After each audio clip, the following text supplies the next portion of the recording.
Welcome to episode 3 of creating a best-selling book series. In the last episode we did writing and I ended it by saying, next episode will focus on editing and feedback. In this episode I keep my word and I show you how to edit, some tips and finally feedback. Before we begin, I think it's time for a confession. I use AI to edit my writing. Should you?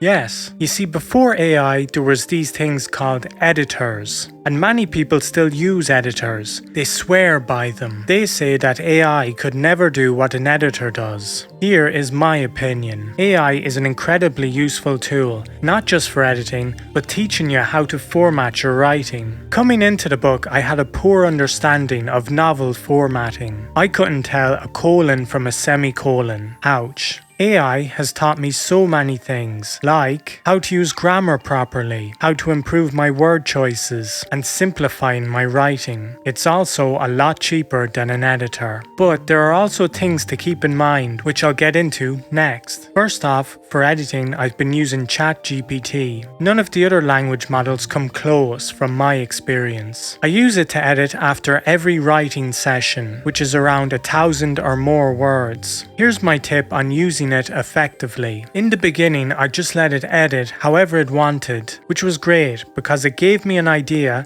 of where my writing was at and it helped me improve. However, over time, this changed. After a couple of chapters, my writing didn't need big changes. My grammar had improved and the flow of my writing was much smoother. So I instructed the AI to make only minimal changes from that point on. This was a game changer. You see, at the start, the writing in my book needed big changes in the edit. But quickly, this took away from the soul of the writing. So I instructed it to only make minimal changes. And here's the lesson. If your writing is messy with tons of mistakes, watch the AI change your writing and learn from it. Then, once you're at a high standard, turn the edits down to the minimal level, because it won't improve your writing much and it'll take away the soul. In fact, if you leave it on the high mode, it will actually make your writing worse. Trust me, I've tried it. And finally, check it every time because AI can make weird mistakes, which can ruin your writing. Now let's talk feedback. Feedback is all about testing your story on people. Does the story grip them?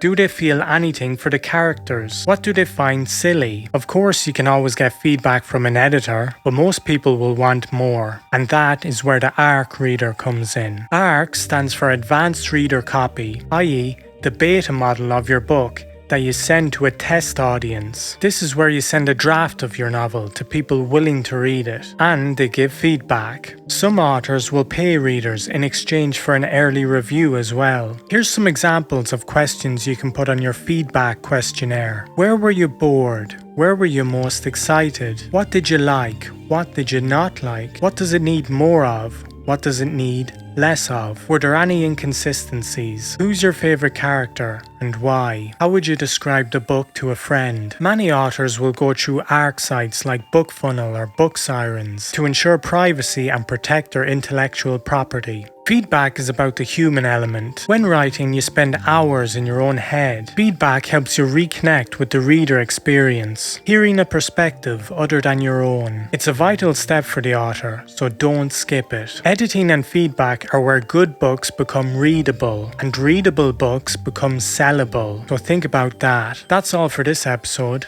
Join me next time when we talk about formatting for e-reader. Things are about to get real. Until then.